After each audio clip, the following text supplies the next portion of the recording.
What if I told you that history has a script, that sometimes, just sometimes, events align in a way so perfect, so impossible it feels directed?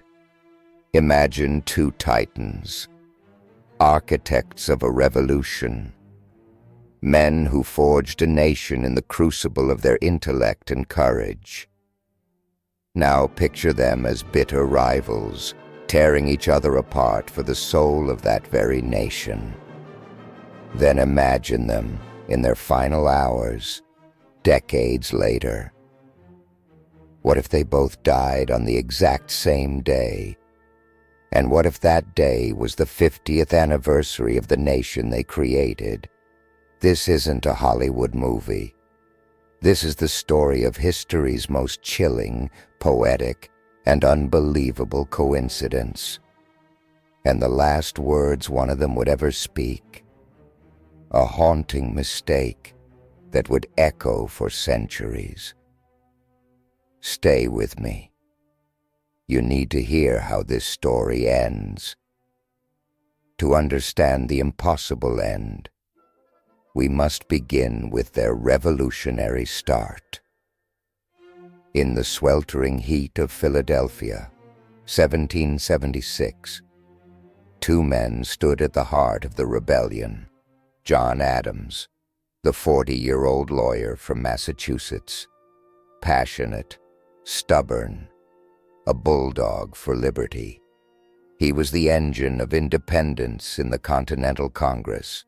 And Thomas Jefferson, the 33-year-old Virginian prodigy, tall, quiet, a man whose mind was a universe of ideas.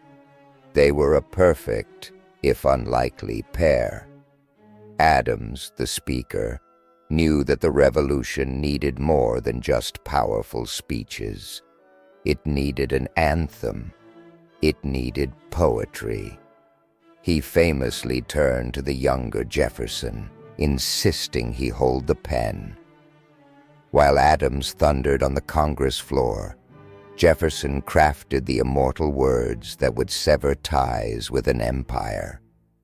They were, in that moment, brothers in arms, united by a singular, electrifying purpose: to birth a new world.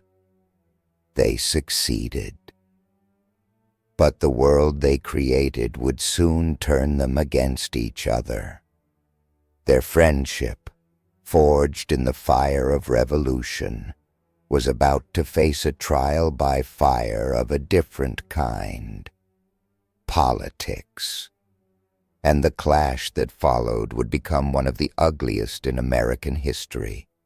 Once freedom was won, the question became, what is America? And on this, the two friends had dangerously different answers. Adams, a federalist, envisioned a nation with a strong central government, a robust economy, and a powerful president to steer the ship. He feared the mob. Jefferson, a Democratic Republican, feared the exact opposite. He championed the small farmer, states' rights, and dreaded any government that resembled the monarchy they had just escaped. Their disagreement wasn't a polite debate. It was a political war. When they ran against each other for president in 1800, the mudslinging was biblical. Adams' side called Jefferson an atheist and a radical who would plunge the nation into chaos. Jefferson's camp painted Adams as a tyrant in waiting, a man who wanted to be king. It was brutal, personal, and it shattered their friendship. Jefferson won the presidency, and for the next 12 years, a bitter, wounded silence stretched between Quincy, Massachusetts, and Monticello, Virginia. The two men who had stood shoulder to shoulder to create a country now stood on opposite sides of a chasm of resentment. It seemed their story would end there, estranged, embittered founders. But history, it seems, wasn't finished with them. A mutual friend, believing their silence was a stain on the nation's history, decided to intervene. He would spark a reconciliation with a simple, daring suggestion. By 1812, the fires of political ambition had cooled. Both men were in their twilight years, filled with memories and perhaps regrets. It was Dr. Benjamin Rush, another signer of the Declaration, who refused to let their story end in anger. He nudged them, implored them to write to each other. On New Year's Day, 1812, Adams swallowed his pride. He sent a short, cordial note to Jefferson, along with a collection of homespun philosophy. Jefferson's reply was immediate, warm, and gracious. And with that, the floodgates opened. Over the next 14 years, they exchanged 158 letters. This wasn't small talk. This was a conversation between two of history's great minds, grappling with life's biggest questions. They debated religion, philosophy, and the nature of grief. They analyzed the revolution they had led with the clarity of hindsight. Jefferson wrote of the aristocracy of virtue and talent he hoped would lead the nation.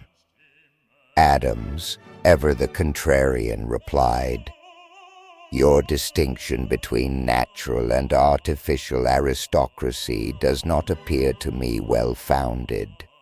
They were sparring again, but this time with the affection of old soldiers reminiscing about the war. The bitterness was gone, replaced by a profound intellectual and human connection. They had found their brotherhood again.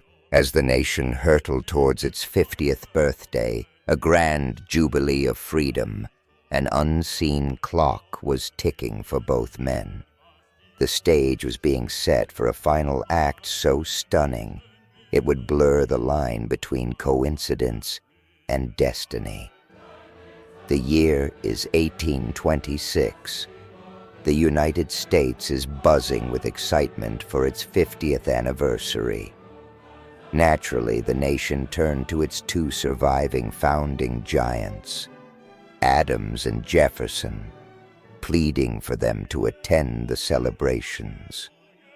Both were too ill. Their final journeys had already begun.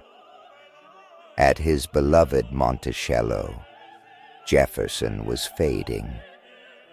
He knew his time was short, but he had one final wish. He began refusing laudanum for his pain, determined to remain lucid.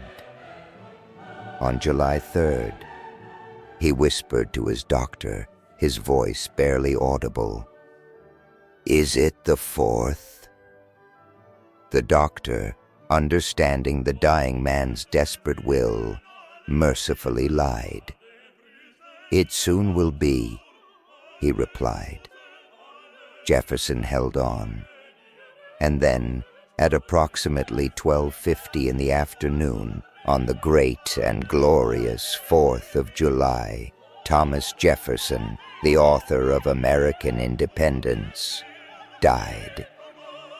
But 500 miles to the north, in Quincy, Massachusetts, John Adams was still alive.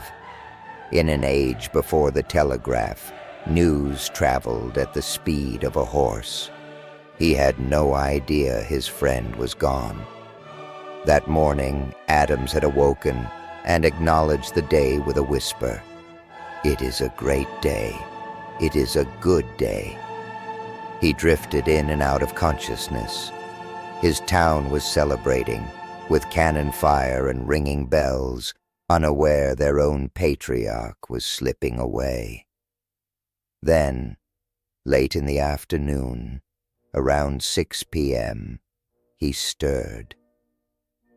With his family gathered around him, he spoke his last words, words that were not about himself or his family or even God. They were about his old friend, his great rival, the man with whom his destiny was so deeply intertwined. Softly, with profound weight, his last words were, "Thomas Jefferson survives." He died moments later. He was wrong. His friend had been gone for 5 hours. The North and the South, the Federalist and the Republican, the two poles of the American founding, gone. On the same day, 50 years to the day after their shared triumph. The news struck the nation like a thunderbolt. Daniel Webster, the great orator, declared, "It cannot be a mere accident." The public, the press, the politicians, they all saw it as nothing less than a sign of divine providence, God's own stamp of approval on the American experiment. This incredible coincidence transformed Adams and Jefferson from mere historical figures into American saints. Their rivalry was recast as a necessary debate, and their shared death became the ultimate symbol of national unity.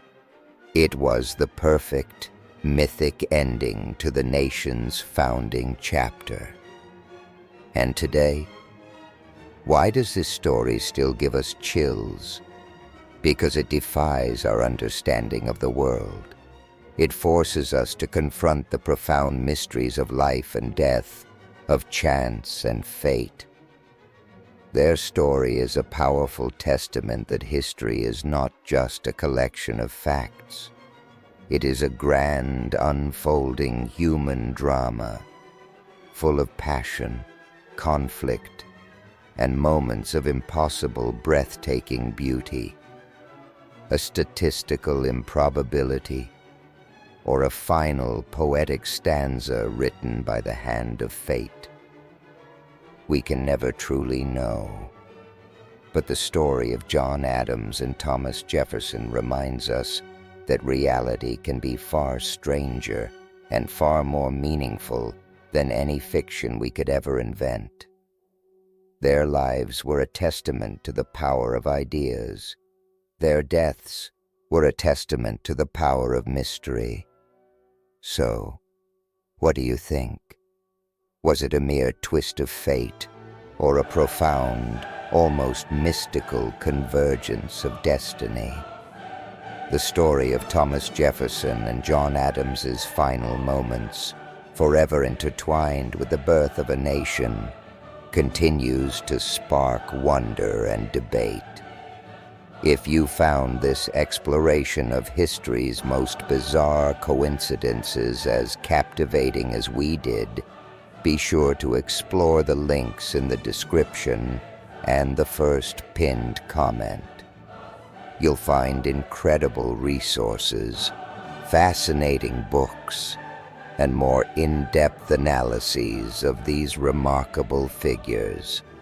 Don't forget to like this video, subscribe to our channel for more gripping historical narratives, and leave a comment below with your thoughts on this extraordinary historical event. Your engagement helps us continue to bring these powerful stories to life.